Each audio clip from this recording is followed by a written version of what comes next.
Hey, welcome. Bienvenue. Bonjour. It's Tuesday night, Scotch on the Bayou.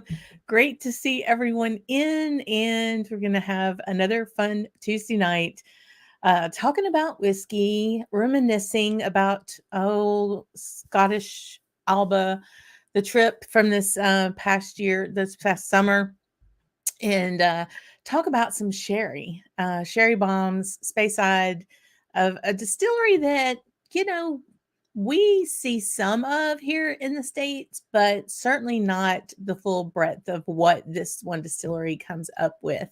So, yeah, I'm excited about this to kind of relive this single cask tasting I did at Aberlour.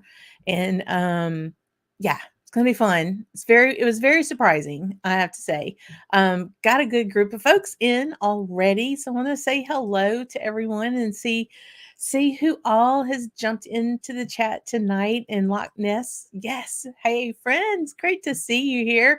Big fan of the Abuna, right? We know about the Abuna, and pardon pardon all those who can pronounce these Gaelic names um, correctly, but I'm afraid we might butcher a few tonight. But yeah, interesting to see. This Abuna is a batch cast strength, if you will, batch strength. So yeah, the single cask, were something very interesting to me. So I am excited to share all of that with you. Um, and good seeing you. And Donna Pass is in. Ooh, hey friend, over on the far west coast, and I was seeing that he was having a very high octane um, single cask we're talking about tonight. So most of these are pretty high octane. 66 one, a Highland Park oak sherry butt European. So it's got to have a little kick with that spice from that wood, huh? I have to let me know about that one.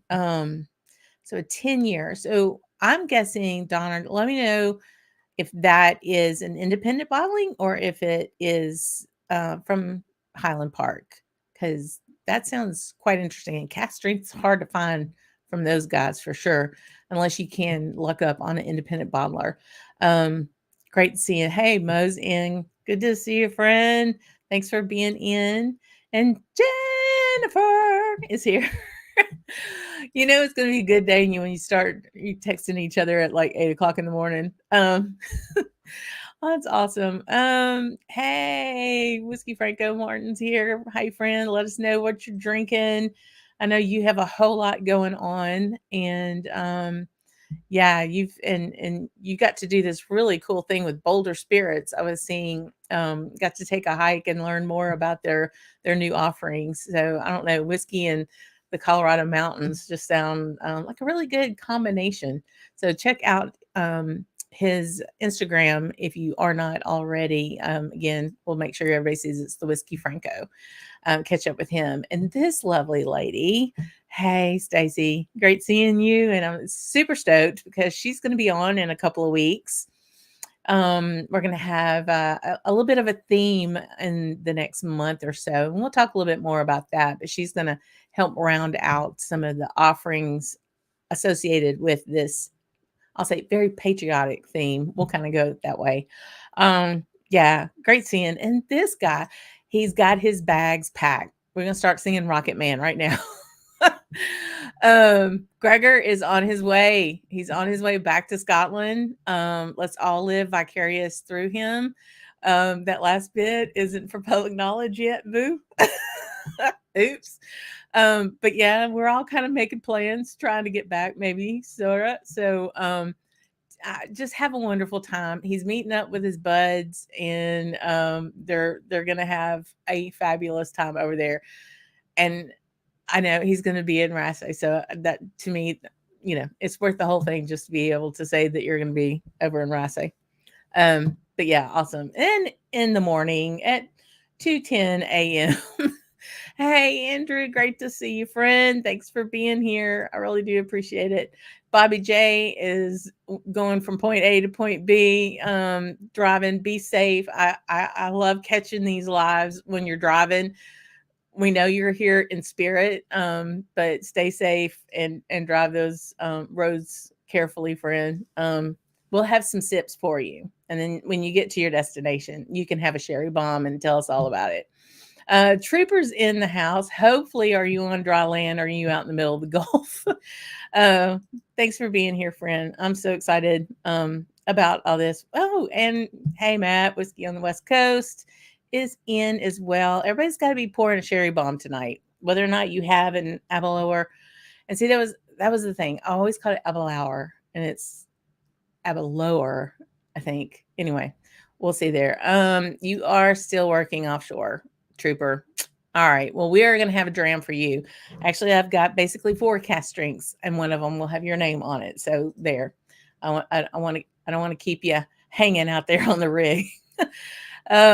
Awesome. Great to see this guy, Jimmy Jazz, working back at work from some system testing. Ooh, yuck. I'm glad you're back relaxing now. Hopefully, dramming some soon. So let us know what you end up drinking there, friend. And hey, Chad, good to see ya. I know in that whiskey bunker of yours, you've got a couple of sherry bombs and probably a couple of Aberlours as well. So let me know what you're drinking. It's always interesting and usually something I have never ever heard of because his collection is fabulous.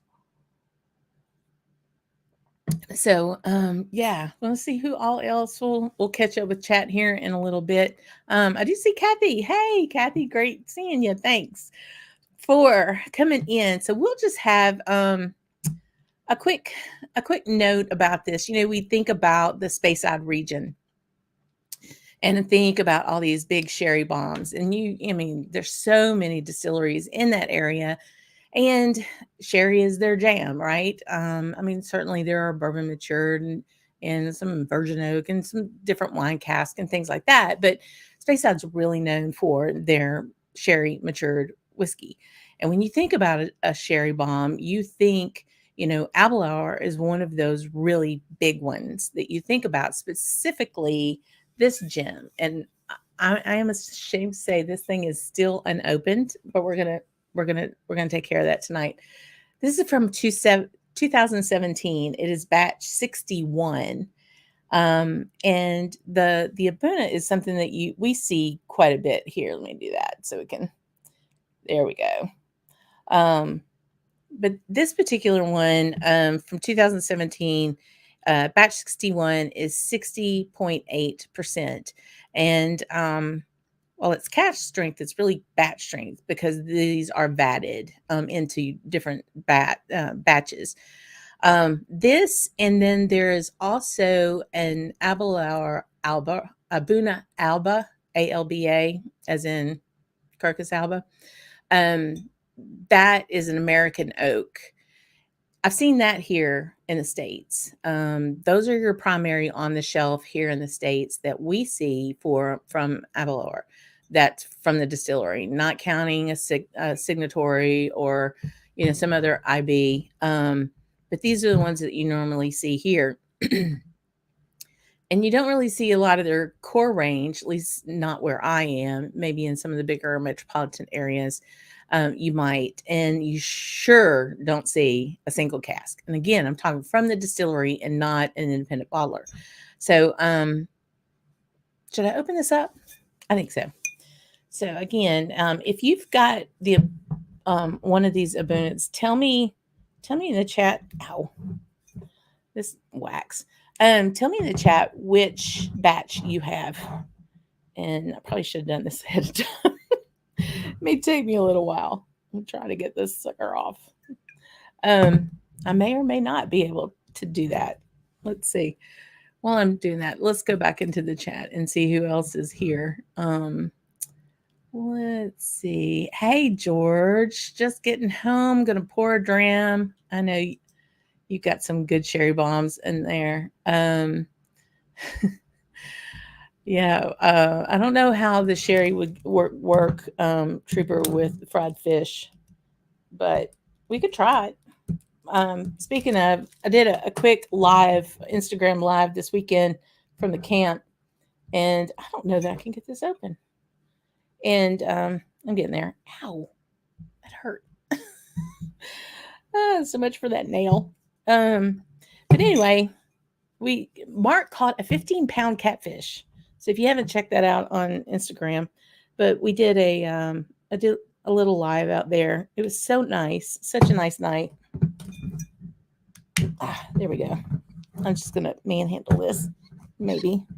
I can't get this open. This is hilarious. We may not have this bottle tonight. That is so funny. Yeah, we are wanting some fall weather. Uh, Goodness, y'all. Why did they make this so indestructible? This is hilarious. I'm like sitting here trying to. I need like an implement of destruction.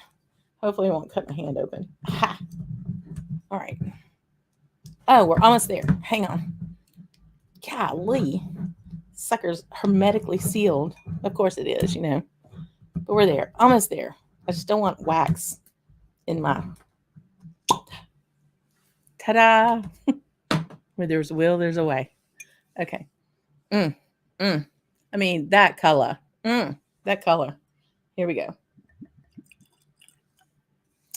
So, again, this is batch strength. I have made a mess and a half, y'all. A mess and a half. Whatever. Let me get this so the dogs don't get it when they come in here later. Yeah, so the Abuna is batch. And so this is what we normally get here in the States. Mine is 61. Let me know which other ones. Oh, Graham, you're up. My heavens. Great to see you. Great to see. Oh, you were with Roy and a bunch of barflies in Glasgow. How wonderful. I will be in touch, friend. Thank you for being up with the wee hours. I'm glad we could get you home here on the channel. He's over in Scotland. It was, as he said, in Glasgow on his way back home to Stirling. Oh, goodness. It's just such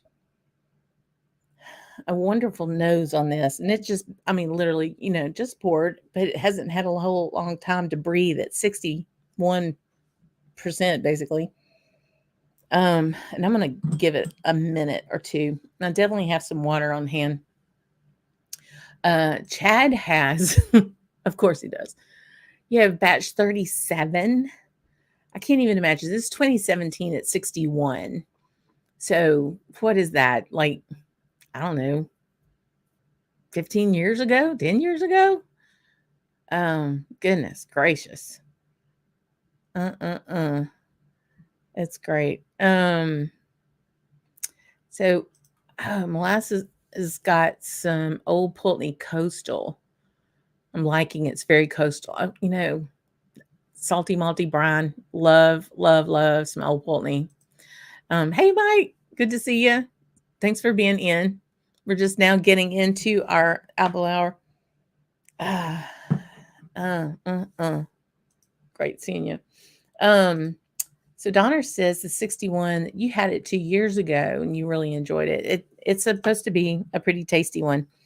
And that was one of the things I wanted to do is to pour it and kind of look at it and kind of compare and contrast to some of these single casks. So let's have a sip and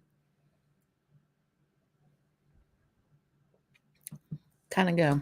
I mean, it's got some heat to it, but man, it's just like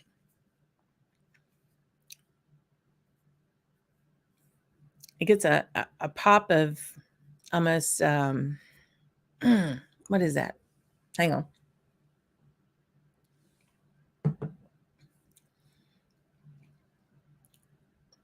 It's burnt cinnamon sugar, in a good way, but with a little bit of orange rind, not the white pith, but like the oiliness of an orange skin, and a little bittersweet chocolate on the back end finish, and warm. And the spice on it is more of a clove ginger. No, not ginger, clove cinnamon. Not a pepper at all. It's very Christmassy, cherry, as you would think a Speyside might be. So that's interesting. So I'm going to put it to the side. And let's just kind of go through and talking about Aberlour and the single casks. Beautiful place, absolutely gorgeous place. Um, when you go through, let's see, how am I doing? Yeah. So getting through there and going to it, it's actually in the town, in just next to Dufton in Aberlour. So it was started in 1879 by James Fleming, who was basically a businessman in the area. It's passed hands a couple of times, of course, and it's absolutely gorgeous. You have this old granite stone building with this turret up front, and you just walk into like this um, old library kind of wood panel setting. We were up in the front room to do this tasting, and I actually didn't tour the distillery itself. I just did the tasting. And it just was very posh and regal and kind of prim and very proper, you know. But once you went into the tasting, uh, the tour guide was very knowledgeable and quite nice. It wasn't stuffy or anything like that.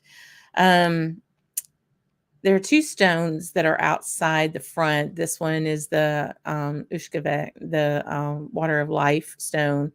And but yeah, the whole presentation was really, really nice. And this is what we are how it was presented to us. Um, we started out with actually having some new make. And that was interesting because when you look at kind of their overall footprint on how they're building their spirit and they're building their whiskey for something as sherry and fruity kind of a mindset. I was very taken aback that their fermentation time is only 51 hours. So it's on the lower end of trying to get the fruit spectrum, which is usually like 72 hours and more. I thought that was very interesting. And I was happy that we were able to have some new make because hearing that fermentation time, I had in my mind what I thought it might be, and it followed through perfectly. And it was kind of grassy. It wasn't as like fruit forward or like an orchard fruit type new make at all. It was more grassy and the nose to me, again, I love how one interaction can like throw your brain into a memory when you're nosing or you're tasting whiskey. And this particular nosing, it smelled like sweet feed. And I don't know if you all know what sweet feed is, but I had horses growing up, and yeah, had that was the food. It was an oat molasses mixture, and had so you really got a lot of the malt off of the new make. Um, and there was a tinge of sweetness to it, like a little bit of molasses or burnt sugar. But for the most part, the grassiness, or it was really quite bright, I thought, was surprising to me. I think that's for sure. It was definitely surprising. So on our lineup here, and we'll get to the specific bottles, but we had the new make on the left, and going from left to right was um, a 10-year single cask, 18-year cask that was actually bourbon matured, and then a 17-year and a 21. Um, and I tasted all of those and then poured them in bottles. The only one that didn't make it back was the 18 bourbon cask. That it was quite delicious, I have to say. And it went right back. It went right back to well, I had it and I only got to bring home the other three. So we'll look at that. Um, so yeah, so going back and looking at the distillery itself, so they're in the process of expanding. Right now, they're produce 3.8 million liters a year. They've gotten approval. They've started construction. They are now tearing down buildings towards the back of the property. I took a walk next to this little stream or creek next that runs alongside of the property between it and a sheep field and or a field of sheep, and just beautiful little creek. And you could see the construction when they were tearing things down to go for the expansion. Um, they're looking to double production, like probably more than double production, given what all they're putting out together. But that location had been a sawmill, so it makes perfect sense to be right by that stream and have that water as an energy source to run the sawmill back in the day. So yeah, it's really pretty cool. But at 3.8 million liters right now, they're going to be making a whole lot more. You look at what they have infrastructure wise, they have 2 pair of stills right now. They have 6 washbacks that are stainless steel, and one 12-ton semi-lauter, semi-full lauter mash tun. They are looking to add another complete still house with 4 more stills, so 2 pair there, another mash tun, but they're going to be adding 16 more stainless steel stainless steel washbacks. So they're going to be making a ton more whiskey, and I don't know where it's all going to go on that print. They're going to have to mature off site for sure. But wow, they are really getting after it for sure. And it makes me wonder, like, where is that going to go? They're part of Chevis Regal. They're part of the Pernod Ricard conglomerate, and there are there are core ranges that we don't see. If you're in the States or even like on this side of the water, let me know if you ever see their core range. Um, I think I might have seen the 12. They have a 12, a 14, a 16, and an 18. I've never seen those upper level years at all. Not here down in Louisiana that I can make a time for. But really, you see the Abuna, you see that the Abuna Alba, which is actually a bourbon. It's American oak matured. Their core range is both bourbon and sherry, but the Abuna is all Oloroso. So the whole entire maturation of this batting and these batches are all sherry. So that kind of gives you the who, what, where, when, and all of that. But let's see who else. See what else y'all are drinking.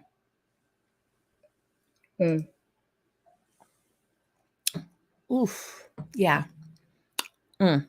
Just poured an old man Scotch. Hey, such a sweet guy. Sample SMWS 53. Throw the cork away. Interesting nose. Interesting how. Interesting or interesting There's a big difference between and also, so and Jimmy's going to be pouring. Time to pour some Aberlour. Awesome. Let us know. Okay, so Andrew has the batch 58, a couple before me, but prefers the Cask. And that particular one, I believe, is only on your side of the water. I don't think we get that at all, Andrew. But yeah, they specifically do some for France and for China. But yeah, so we get what we can get, and that's okay. I mean, I'm not going to grab. So George has a 46. So you see where we're going here. I mean, all these different batches and battings, people really kind of get into which batch do you have. And, like anything, they're going to fluctuate between batches, and you just kind of figure out which one is which. Sorry, I'm losing my earring here. So yeah. the 40 to 50 batches were your favorite, some killer releases in that range. And see, I didn't even know anything about them when they were doing 40 to 50, you know? I mean, I'm trying to think about what time period that probably was, and I'm guessing it was in the probably the mid 2010s. I don't know, 20 teens, is that what you call it nowadays? I don't know. Um, yeah. Yes, I damn near I did. I did. This is my scalpel. It was a letter opener, and I was successful. I will not be denied whiskey. That's pretty funny. Um, so Jimmy is working on 68 at 61.5. They're pretty hot. I'm going to add a little bit of water to that while we get teed up, and we'll talk about um these four that I had. Molasses is becoming a big Old Pulteney fan. You smart man. I knew you were. So Andrew says that the 37 batch was from 2011. Wow. Wow. And then Peter, hey friend, glad you're in. The 53 was from 2015. The 47 and 49 were your favorites, but never had any before the 47. Wow. That would be interesting to where you do a collection of samples of, you know, the different batches. I think I have like 3 teapot, Glengoyne teapot batches that I've kind of been collecting to kind of do a whole little thing on the teapot dram. So interesting about that. Great to see. There's so many good stuff in here. It was really cool. So Graham is talking about the Old Pulteney and the oysters. Old Pulteney and oysters. You had me. So yeah, they are doing some kind of Pinot de Chantres. Chantes is a French dessert wine finish. Interesting. Yeah. Happy to say it was my group of buddies here in town. They all pulled their funds together and were able to get one of the 25 Old Pulteneys. And it is a dram to seek out. Don't know if you can do a bottle, but you can seek that out for sure. And George, yeah, found the 46 tasting that before the Peated Kalila. Yeah, it would be maybe better to do that one for sure. So Jim Jazz has an independent bottling of a 12-year-old Aberlour that's a bourbon cask, only 43%. Interesting. Don't worry about opening anything specific tonight, but that does bring up our next little bit of slideshow here. I just feel like I'm the teacher that I always thought I was going to be. So of the single cask that we got, 2 of them were these 2, a 10-year-old and an 18-year-old. The 10, which I do have, is at 58.3, and it was a first fill Oloroso. And just kind of looking, it's a little lighter than this Abuna, and it actually smells hotter than this Abuna.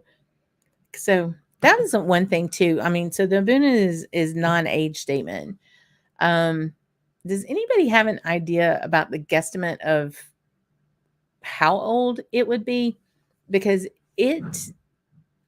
I mean, having had a sip of this 10-year-old up against this, it is a much more, not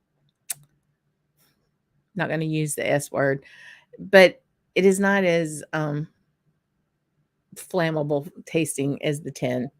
The 10 comes in really pretty hot. It is overwhelmingly sweet. Even to the Abuna.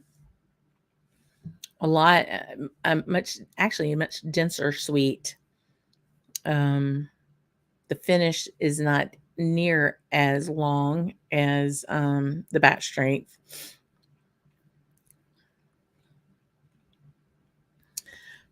Interesting.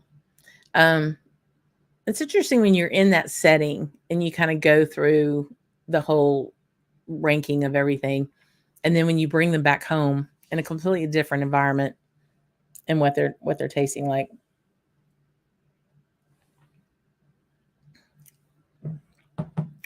So let's see who else is. I saw a couple of other folks pop in. Chad's saying that the 37 is incredibly juicy, like overripe plums, cherries, big kick alcohol heat in the finish, which quickly sticks to your tongue as an intense dryness takes over from succulent to bone dry. So, wow, that's Chad just has the best tasting notes, y'all. I mean, he's just the bomb. I love it. Um, so talking back at the location of Aberlour, he says interesting that that burn that runs behind Aberlour starts at the hills of Glenallachie Distillery. It does, and you can take the path. You can walk from Glenallachie over around that burn or the creek, as we say, little stream, and you can go straight to Aberlour, and you don't have to worry about walking on the road, which is no sidewalk and quite dangerous because it's like hilly and roundy and all that kind of stuff. Y'all feel like you're there now? um, so talking about, all right, back on core strengths, and I see that Kevin jumped in. He's asking what the main topics. So we're talking about Aberlour, the tasting I did over in Scotland of the single casks. These are two of them. We're kind of jumping around too because they do have some core ranges, but we don't really get a whole lot of them down here. So Molasses is talking about having the 18. That's terrible to have. The privilege of being the most disappointing bottle you ever purchased. So am I to assume it was because it had like a kind of a thinner ABV and maybe just not on point with that? That's so terribly disappointing. And you can get mad at a bottle. I mean, I did. My bottle, and it was an 18-year-old, was a Glenfiddich 18. I was so mad at that bottle, I stuck it in the back of the cupboard for the longest. And that was kind of on me because I bought it thinking it was something it wasn't. And but I don't know. I'm interested. Lasses, tell me what point was it? What part of it was disappointing? Was it ABV? Was it the overall taste or presentation? Because I think those things help people kind of figure out like what are those things that we want to put our money into. And that's always very helpful. So I'm telling you, Graham knows everything. So their warehouse complexes are across Speyside, especially in Keith or Aberlour. Growth won't be a problem. Okay, yeah, they'll have a place to put them for sure, for sure. So Bobby J is up in the Chicago area, and of course Benny's has all of them. So yeah, it's a good thing I don't live up there and go bright like crazy on a regular basis. Goodness. And their biggest, yes, is France. France, them and what, Glen Grant as well? Seems like. Yeah. Oh, that's funny. I just love how everybody's talking to everybody like we've all known each other for the longest. Um, yeah. So, I think you needed to get some pregame going there, Gregor. Go ahead. We're bad influences. Yeah. Um, but thanks for going into the interweb. But looking at the Abuna, anywhere from 5 to 25 years, they're gonna throw in some special sauce here and there to get it where they want it. Um, Very interesting. Okay, so this tin it's sherry. You can tell this is a first fill Oloroso, but this one May 2010, 2011, 2022, it was the bottling date. I mean, it's nice, but up against, let me go.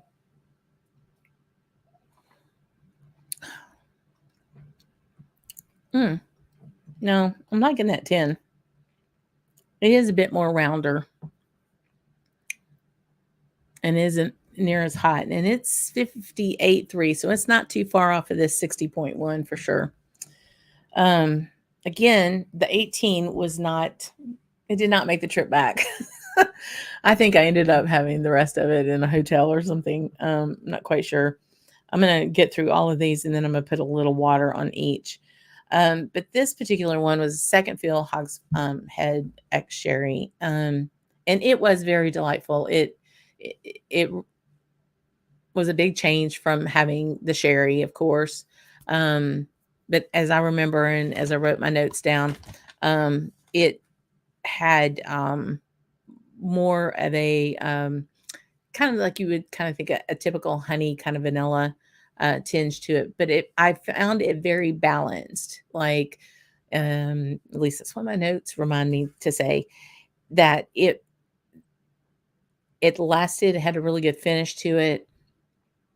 It had a good mouthfeel to it, and it wasn't too much and over the top. And at 51.6, it was a little tempered compared to some of these other ones that were so high octane for sure.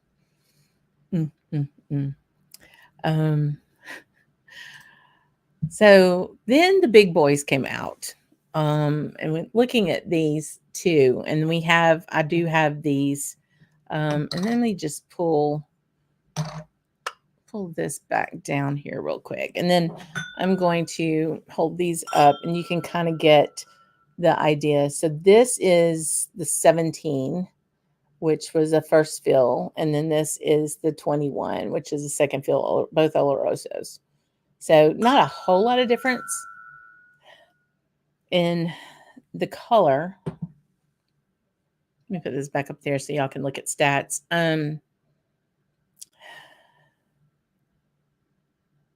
But that 17, and I mean, they're just, 0.04% off on the ABV.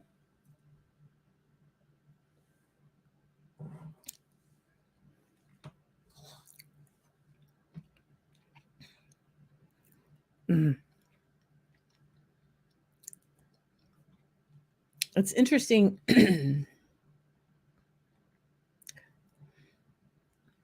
See, so I've had 3 sherries right now. Excuse me. And this one is much drier and not near as sweet. Excuse me. It kind of got to me. And not near as sweet. That 10-year was really like sugar on the front end, big time. This 17 is first fill.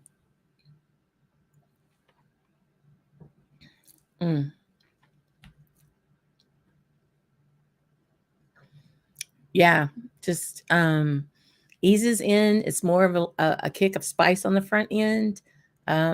Very, very dry on a finish. Not quite Saharan, as Chad was talking about. But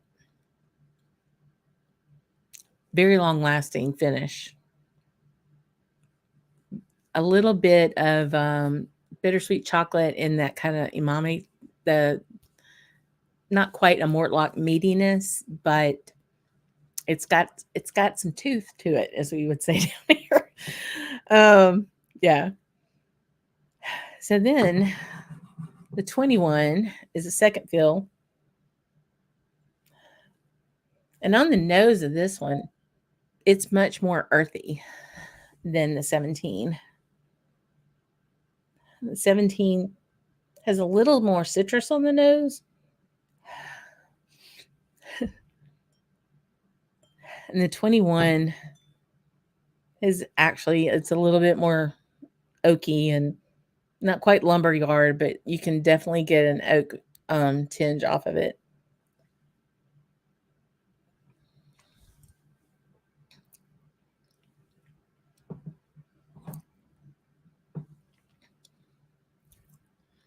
It's got a lot of chocolate up front, more milk chocolate, and like a raisin, milk chocolate raisin. And it's got more of a white pepper as opposed to the cinnamon that we had on the 10-year. Um, it's more pepper. You know what I mean? Interesting. So interesting. Ah, so interesting. Chad's saying that Abelard's independent bottlings of his the ex bourbon barrels that you've had have been very pale and hot. Interesting. Yeah. Um I, it is cool to see a distillery do an atypical maturation. Um like I have an SMWS of a Glen Grant that is a bourbon. And it is so good. It's a bourbon matured. It is so good and so completely polar opposite of what they're known for doing. And you have some, that may do maturation and bourbon first and then sherry. These are all there. So I sometimes wonder like where they kind of get that one off, Chad. If that was a case of a one-off at the distillery or that they sold off, or if it was the IB that bought the distillate and put it in their own bourbon barrels. Um, but yeah, sometimes they're hit and miss, right? Kind of have to go. Kevin, you just bragging, boo. You still wish you had the Ambuna batches 1 through 5. This guy has some great bottles, and he is as generous as his collection. I can tell you. I can only wonder that for sure. Um, Melissa's the Aberlour 18 was bottled at 43%. Oh, bless its heart, which no doubt contributed to its lameness. Oh, y'all, right? I mean, gosh dang it. Don't you just want to just shake them like a rag doll and say, add at least 3 more percent ABV on that and call it a day? I mean, uh, yeah. But for the sherry, it was characterless. Oh, whew. That's a tough crowd. I think they need to go back to the drawing board on that one then. And not to beat this horse to death, but was that a relatively recent bottling or it was like a way back when? Because if y'all haven't noticed that they're also changing the packaging. Like this packaging is like way gone and they're getting back to, a different label altogether. Really crazy. Taste and sensibility. Thank you for being here and being so sensible about taste. That you're awesome. You got an Abuma batches 54 and 57 as neglected dusties at a grocery store in Laplace. Oh my gosh. That's crazy. Where that grocery store at, boo? That was a big find. Yeah. Oh, that's right. Italy. Glen Grant loves Italy big time. Yep. Italia. Um, mm, mm, mm. Great seeing Chip in Spain for Cardew. That's funny. Let's see. Um, so presumably the core range 18 is very different from the distillery exclusive 18. Yeah. Um, very much so. That 18 was a single cask for sure, and much higher octane for sure. Oddly enough, I did not come home with a bottle from Aberlour. It may be for the fact that I already had like 8 bottles at Speyside, and I knew I had like a whole lot more to go before I got home. But none of them really did anything for me at the distillery at that moment.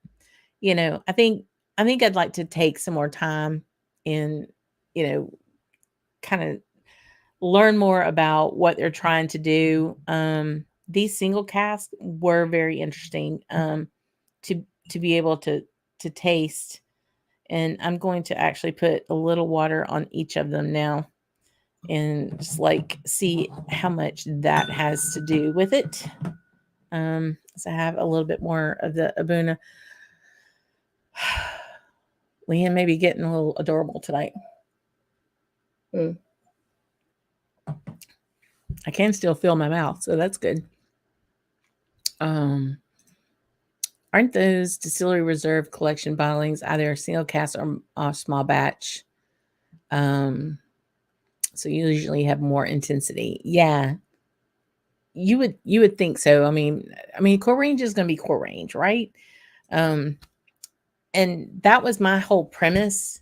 So if you're planning on going to Scotland or any distillery, and if you're familiar with that distillery, if you're familiar with their core range, you're going all the way there. You've had their core range. It's really not what you want to taste. At least I don't. So I purposely sought out the tastings, and you're going to pay a little bit more.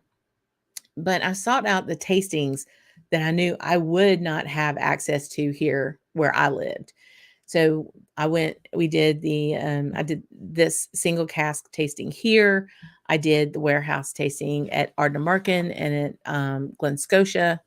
We did the warehouse or a single cask tasting at Glenallachie. Those are the things that I wanted more access to because that's the realm of what I enjoy. So if you're planning those things, you definitely want to do that well ahead of time and make sure that that particular tasting is available the day that you want to go. And I would say even if you're planning a trip, whether it's to Kentucky or if it's to do the Texas Trail or if it's to do the ones in Colorado, wherever you figure out which of those tastings you want to do ahead of time, and then you book your accommodations around that schedule. Don't worry about where you're going to sleep. You'll find a place to sleep. It's okay. You're not there to stay in a fancy wherever. You're there to go experience the whiskey, right? So that's I felt like I got what I wanted out of this tasting. I would suggest doing this tasting if somebody wanted to learn more about Aberlour, because it definitely gave me far beyond what my point of reference was on the shelf at my local store. So, let's see. Let's see. Have two Abunas that are definitely don't judge solely on yeah, there's you can't judge one bottle on the whole distillery in one bottle, but definitely you want to try to hit a winner every time. I understand. Did I pick up any hand fills on distillery tours? Yes, I did. I absolutely did. So I got one at Kleinleash, and I got one at Glenallachie, and I got we're 17 bottles, Graham. I'm trying to remember. I think those were the two only hand fills that I brought home. Yeah, those are the only two hand fills that I can remember at the moment. Yes. And I'm pretty stoked about those. I went to Glen Grant and they had an Oloroso hand fill, and it was about $800 my cost. And I was like, well, that's nice. It'll just have to stay there. So, but I came home with, I think, a batch 11, something like that. Hey, Mark JG, thanks for coming in. You're fashionably late, my friend. I love it. Yeah, very cool. So then after all of that, we had what I called the Lagniappe Dram. And so this channel is about the wonders of Scotch whiskey and the flavor of life in Louisiana. So your word of the day is lagniappe, like Lanyap, lagniappe. And that is a little something extra. It's like the baker's dozen. You get the 13th bagel or donut, whatever. The lanyap was this interesting dram, which I don't have any of. We just had a wee bit, and I had we didn't get to bring any home. It was a 15-year-old second fill Oloroso, but in Scottish oak. And Graham, Andrew, y'all may know more about this because I don't have too much in my notes. I know I really liked it. Um, it was much more mellow. The sherry was definitely there. But I don't think there's a whole lot of oak in Scotland. So it was a bit odd to be able to make a cask out of Scottish oak. I know that is really hard to find. So that was really pretty interesting. Came in at 54.3. And as you can see, there were only 312 bottles of this. It was very tasty, but that bottle didn't come home either. Very, very interesting. So I'm going to go back and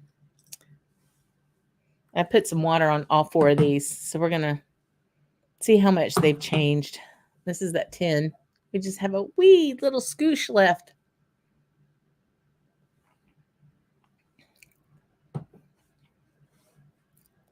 It's still kind of young. It's much bright. I wouldn't say young. It's brighter. The 10-year is definitely brighter than the other two. But I'm digging it. I mean, like it's the heat on it is good. It's not so sweet on the front end with the water. Maybe just a little bit.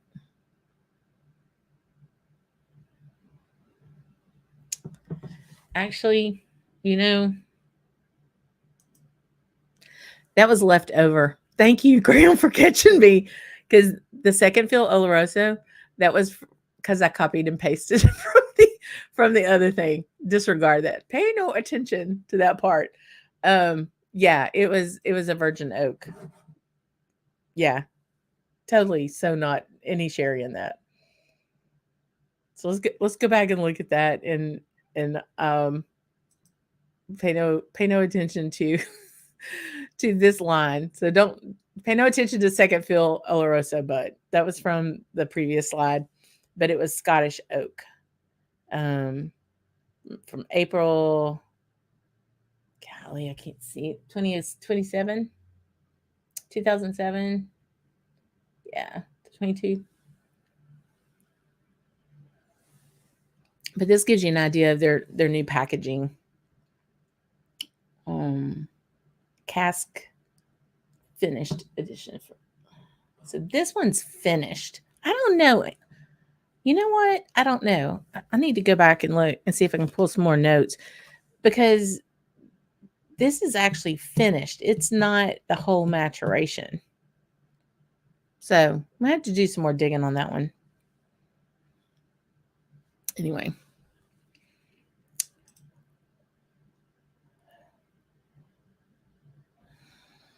So Peter's asking about are you asking the best way to find music in New Orleans? So first and foremost, I think there's a couple of websites that you can look for. Look for the Gambit newspaper website, and also Frenchman Street. Look that up in Google, and they'll have the clubs that are on Frenchman Street, which is really one of the best places to go see music. Not on Bourbon, on Frenchman Street, which is at the end of Bourbon across Esplanade. Really great clubs there.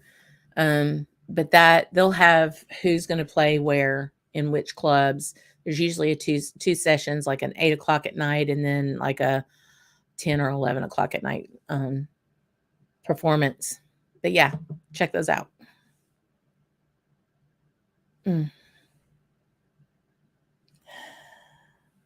So 17. This one I would have wanted that bottle.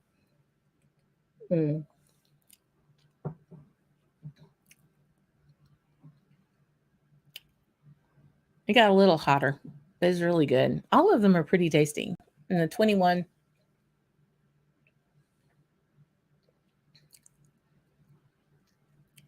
still very meaty, and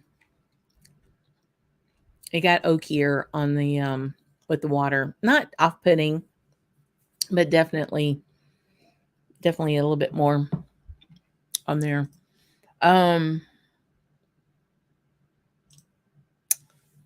Sorry, chat wasn't going. Hey, everybody. Hey, friend. We saw you. We did. I promise. Are we going to the bottle share? No, we're going to be out of town.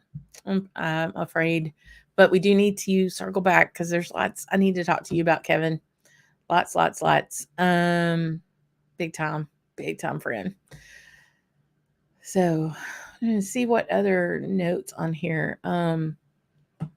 So overall, it was very surprising.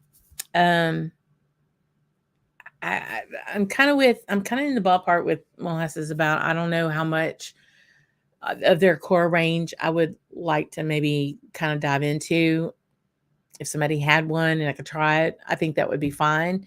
Um, but let's face it, a lot of us don't go for core range right now anyway, but there's nothing wrong with that. If you're in the spot of where core range is your thing, you're just getting into Scotch, that's where you need to hang out for a while. Because I'll tell you, sometimes you don't appreciate some of the other stuff until you kind of get through the core range. I know that was my case. But once I got to Cask strength, I really kind of I haven't gone back too far. Um, but yeah, it's Aberlour is, as sherry bombs go, it's straight there. It's very powerful. Um, I think these were price wise pretty up there, as far as value, um, up against maybe a Glenallachie or, a another heavy weight Speyside. I don't know. I think you need to probably try them to be able to figure out if that's really going to be your thing. Um, in the meantime, this is readily available, and depending on the batch, and I know so many are like, oh, if we could only have the batch like they were. Well, we're getting the ones that we get, right? And someone that's just starting in on it, they don't have that point of reference. So if they like it, they like it. And if they don't, then they can go fish and find something else for sure. But it's presented at a higher ABV. And I think, the Boona is running about $115 here. What would that be at UK wise? Probably like 85 pounds, 85 pounds. I have no clue if that's really what you all can dial up Amazon over there and get it for. um, but we had to get it over here. These others were, I think, I want to say the 21 was closer to like 170 pounds, something like that. So that's why they stayed in the shop. But I'm really glad I got to try them. And it gave me a bigger point of reference for Aberlour than I had. They're definitely going to be interesting to see how they evolve and as they double their production. And where's that production going to go? Is it going to go into core range, or is it going to go into more for, expanding the Abuna and other kind of more Cask strength expressions? We'll have to see. Have to wait. See how things are going. Anyway, let's see who else is around. Dun, dun, dun, dun. So yeah, that Gregor's taken off. And we're so the October 7th is the Bastards Ball. And last year there was a bunch of us that got together and were able to go, and most of us are not able to go this year. October 7th is the Louisiana Bourbon Festival here in Baton Rouge, and I'm actually going to be doing a presentation like I did last year. Last year I did a Scotch 101 to get all those bourbonites and corn lovers over to the world of single malts. And we've been able to get quite a few to come over to the dark side, as I call it. But this year, we're going to do a little something different. And that kind of segues into something I'm super excited about for next week, y'all. I have been booking people, and we are about to have guest upon guest on the show. So very excited. So I wanted to just drop this and let you all know tonight that our show next week is going to be the kickoff of our American Single Malt series. And dun, dun, dun, dun, I am so excited that Ty Phelps, the founder of Andalusia Whiskey over in Blanco, Texas, just west of Austin, is going to be my guest next week. And we are going to talk about all things single malt in the States, how they got started, what they're doing. They're in the middle of an expansion. They have the most adorable pot still you've ever seen. Like you could put it on your kitchen table. I mean, the stuff that these guys are making off of that still is truly amazing. And so we're going to be talking to Ty about that and about the American Single Malt Commission and trying to also get a foothold into what that means for the category and where the category of American single malts are going to be going. Real excited. He is a founding member of that commission as well. And that commission is what's going to help define what American single malts are, which is not Scotch. It's not Scotch, y'all. It really isn't. But there are some distilleries that are very tried and true to the methods of making Scotch, some that are having to deviate a bit to kind of find their niche. And so we have some American single malt distilleries lined up for this fall to be on the show. I'm so stoked. Met him last year at the Bachelor's Ball. Went out. Gregor and I went went out to Blanco, and I hand poured a American single malt that had been matured in a port cask its entire time. And you talk about fabulous. Such a good dram. Such a good dram. So I'm super stoked about him being on next week. And I hope y'all all can join us for that. Hey, Martin, good to see you. Slandra, y'all friend. Thank you so much for being in. And yes, I'm hoping that they've got that new still in. I think they were still working on it, so to speak. I have one of my buddies who's in our Scotch group here in Baton Rouge, lives in San Antonio, and he is a frequent visitor at Andalusia. And then he is also my Andalusia mule, because you got to love this. All those who aren't in the States, we have all these weird rules, and they are not selling it in Louisiana yet. So I still have to mule it over from Texas. So usually I kind of put him on and say, "Hey, Dustin." And so yeah, he brought me a couple of bottles in August when he was here, some barrel picks. So we'll talk about those. We'll talk about the whole category with Ty, super nice guy. Truly excited about that. Yeah, I don't know what we would do I don't know what America would do overall if Amazon could deliver us liquor. I know we probably would have gotten through the pandemic in a whole different way. That's for sure. That's for sure. Oh my goodness. So yeah, well, we're gonna wrap it up here. Again, as far as the Aberlour goes, I enjoyed the tasting.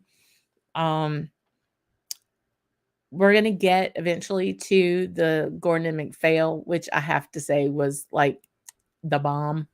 But this really was, I think, a good value and a good way to just explore a distillery that isn't, their expressions are not readily available to where I live.